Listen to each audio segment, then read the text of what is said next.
అమ్మవారి పాదాలని మనం ఆశ్రయించాలి. నిర్మోహ మోహనాశిని. ఆ మోహం నాశనం చేయాలంటే మనకి అమ్మవారి పాదాలే శరణ్యం అన్నమాట. నిర్మమ మమతాహంత్రి నిష్పాప పాపనాశిని. నిర్మమ మమతాహంత్రి. మమకారం కూడా ఎక్కువ ఉండకూడదు. ఈ మమకారం ఎక్కువైనప్పుడు ఏంటంటే చాలా దుశ్చర్యలు జరుగుతాయి. మనకి ధృతరాష్ట్రుడికి దుర్యోధనుడి మీద మమకారం ఎక్కువ. ఆ మమకారాన్ని చంపుకోలేక తన కొడుకు తప్పు చేస్తున్నాడని తెలిసినప్పటికీ కూడా దాన్ని కప్పిపుచ్చుకునే ప్రయత్నం చేశాడు. కాబట్టి ధృతరాష్ట్రుడు అంధుడే కాదు, జ్ఞానం లేకుండా ఈ మమకారానికి వశుడైపోయినటువంటి అంధకారంలో చిక్కుకున్నాడు.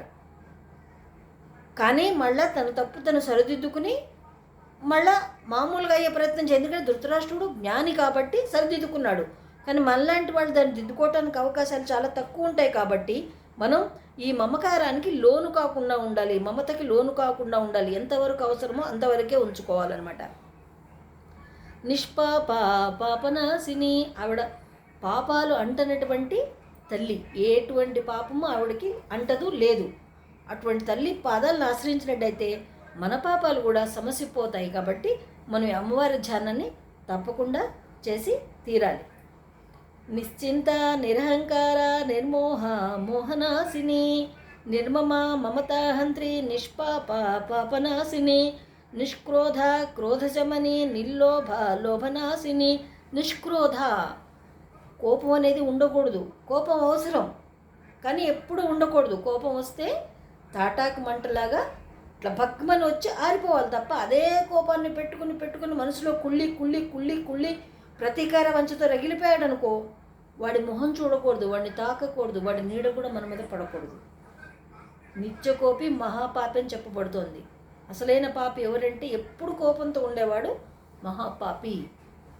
కాబట్టి ఆ క్రోధాన్ని జయించగలగాలి. మనం క్రోధాన్ని జయించాలన్నా సరే మళ్ళీ మనకి ఇక్కడ అమ్మవారి పాదాలనే పట్టుకోవాలన్నమాట.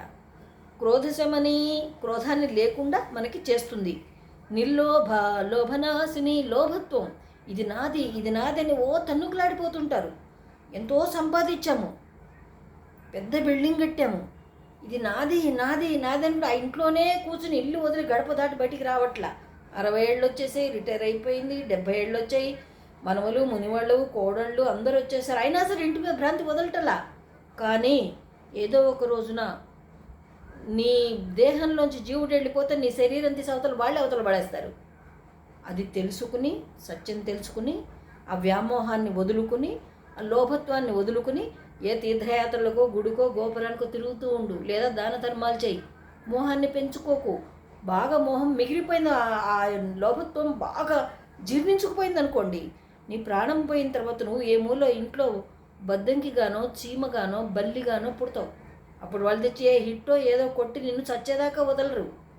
కాబట్టి లోభత్వాన్ని వదులుకోవాలి, ఎక్కువ మమకారం పెట్టుకోకూడదు. అమ్మవారి పాదాలను ఆశ్రయించి సత్యాన్ని తెలుసుకుని అప్పుడు నువ్వు యాత్రలు చేస్తావా, జపం చేస్తావా, తపస్సు చేస్తావా, దాన ధర్మాలు చేస్తావా, సమాజ సేవ చేస్తావా, ప్రజలకి పేదవారికి సహాయపడతావా, నీకున్న విద్య ఏదైనా ఉచితంగా ఇతరులకు చెప్పగలుగుతావా, చెప్పే ప్రయత్నం చేయి. ఎందుకే ఈ దేహం శాశ్వతం కాదు. నీ జీవుడు ఎప్పుడో చిటిక్కున ఎగిరిపోతాడు, చెప్పా పెట్టకుండా ఎగిరిపోతాడు, వితౌట్ ఇన్ఫర్మేషన్ ఎగిరిపోతాడు. ఆ ఎగిరిపోయి వాళ్ళు నిన్ను అవతల ఎగిరేసేలోపే నువ్వే ఆ ప్రయత్నంలో ఉండు, సిద్ధంగా ఉండు. 60 సంవత్సరాలు దాటాయా నీకు, ప్యాకప్కి సిద్ధంగా ఉండు. ఏవి మమకారాలు, మోహాలు, కోపతాపాలు, ఆవేశాలు, శత్రుత్వం ఏది కూడా పెంచుకునే ప్రయత్నం చేయకు. అన్నిటినీ వదిలేసే శుభ్రంగా. నీకున్న దాంట్లో ఏం చేస్తావు, ఉత్తమ కార్యాలు చేయడానికి ప్రయత్నం చేయి. ఇవేవి చేయలేను, నాకు మనసు అంగీకరించట్లేదు, నాకు పుట్టినప్పటి నుంచి నాకు అవేవి అలవాట్లేదు, నేను చెయ్యనంటావా? శుభ్రంగా కూర్చుని నమశివాయ నమశివాయ నమశివాయ నమశివాయ నమశివాయ అంటూ నీకు తెలియకుండానే చాలా జపం జరుగుతుంది. నీ కర్మల్లోంచి నువ్వు బయటపడతావు ఆటోమేటిక్గా.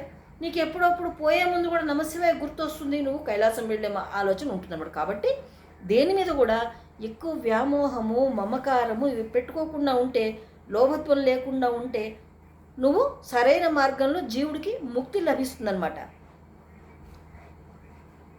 నిస్సంశయ సంశయజ్ఞి నిర్భవ భవనాశిని.